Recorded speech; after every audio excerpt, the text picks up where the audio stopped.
Hi guys, Amish Pandey और आज का वीडियो है 25 मार्च 1971 को लॉन्च किया ऑपरेशन सरसाइट, जो पाकिस्तान की आर्मी ने लॉन्च किया था। एक्चुअल में दोस्तों ये इसे लॉन्च किया गया था क्योंकि साल 1970 में पाकिस्तान में जनरल इलेक्शंस हुए थे। इसमें पाकिस्तान पीपल्स पार्टी और अवामी लीग के बीच वो हुआ था, एक इलेक्शन हुआ था। उस इलेक्शन में अवामी लीग ने मेजॉरिटी ऑफ दी सीटें जीत ली थी। 313 सीट्स की उन्होंने मेजॉरिटी क्रॉस कर ली थी।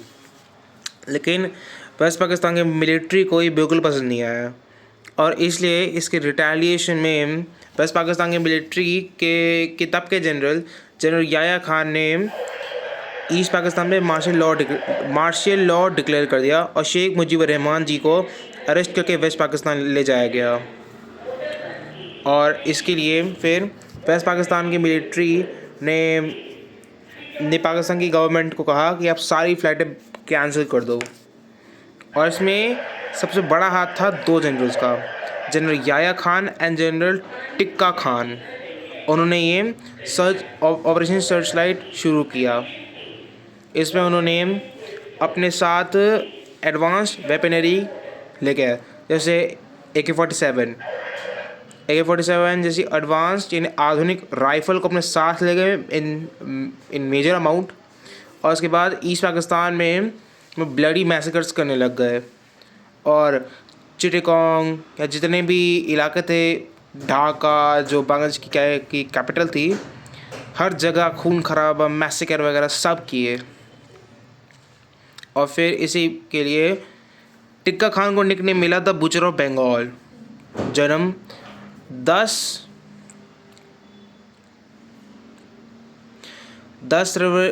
February 1915 and died 28th of March 2002. Age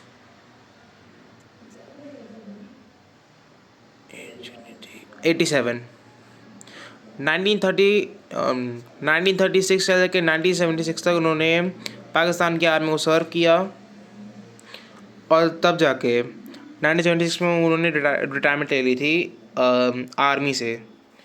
लेकिन उन्हें बहुत क्रिटिसाइज़ किया जाता है कि लेकिन बांग्लादेश में इलेक्शन हुआ है तो शेख मुजीबुर रहमान जी प्राइम मिनिस्टर बने, तो उसका मतलब ये नहीं है कि अगर प्राइम मिनिस्टर बना तो आपको मिर्ची लग रही है। इस बात पे मिर्ची लगी पाकिस्तान की मिलिट्री को और उन्होंने अटैक कर दिया।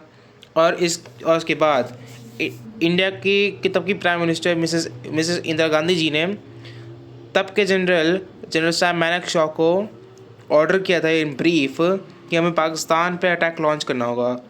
लेकिन सैम मानेकशॉ ने इंदिरा गांधी जी को अभी अटैक करने के लिए मना कर दिया क्योंकि उस समय यानी हिमालय में बारिश हो रही थी और बांग्लादेश यानी कि मई के महीने में उस जगह इंडिया के टैंक्स, इंडिया के जवान दलदल में फंसे रहेंगे और पाकिस्तान का डिफेंस मूवमेंट काफ़ी स्ट्रॉन्ग हो जाएगा और बांग्लादेश को लिबरेट नहीं कर पाएंगे। और उसके बाद इंडिया की गवर्नमेंट ने टारगेट रखा कि लेट नवंबर को वॉर शुरू होगी। इसके लिए इंडियन आर्मी को पूरा प्रिपेयर रखा गया। इंडियन आर्मी, नेवी, एयरफोर्स पूरी तरह तैयार हो गई। फिर 3 दिसंबर 1971 को पाकिस्तान ने ऑपरेशन चंगिस खान लॉन्च करके हमारे 11 एयरफील्ड्स पर अटैक कर दिया। फिर इंडियंस ने उसे कुछ ही घंटों में रिपेयर कर लिया और फिर जवाब थी इंडिया की कि इंडिया अटैक करेगा। इंडिया ने अटैक किया पूरे 13 दिन। इसमें वेस्ट पाकिस्तान की मिलिट्री, उनकी एयरफोर्स, उनके जवान मारे गए इन लार्ज नंबर्स। हमारे जवान मारे गए लेकिन कम से कम 3000 मारे गए थे। On the other hand Pakistan 9000 casualty face कर चुका था। मतलब यानी कम से कम 34,000 जवान मारे गए। मतलब यानी हमारी साइड से कम मारे गए, उनकी साइड से ज़्यादा मारे गए। और इसकी वजह से पाकिस्तान की मिलिट्री का पूरा मोराल गिर गया जब आमिर अब्दुल्ला खान ने फिर जाके सैम मानेकशॉ से माफ़ी मांगी, जिससे सोल्जर्स का पूरा मोराल गिर गया।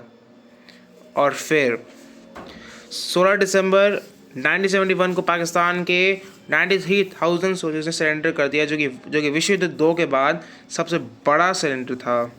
इसमें पाकिस्तान के 2 टुकड़े हो गए। एक टुकड़ा अलग होकर बांग्लादेश बन गया और एक टुकड़ा अलग होकर पाकिस्तान बन गया। और पाकिस्तान ग्लोबली बहुत ह्यूमिलिएट हुआ कि इसकी कंट्री हार गई। और बांग्लादेश के साथ हमारे रिलेशंस बहुत अच्छे गए, लेकिन 1975 में तब के जनरल ज़िया उर रहमान ने शेख मुजीबर रहमान और उनके पूरे ख़ानदान को ख़त्म कर दिया।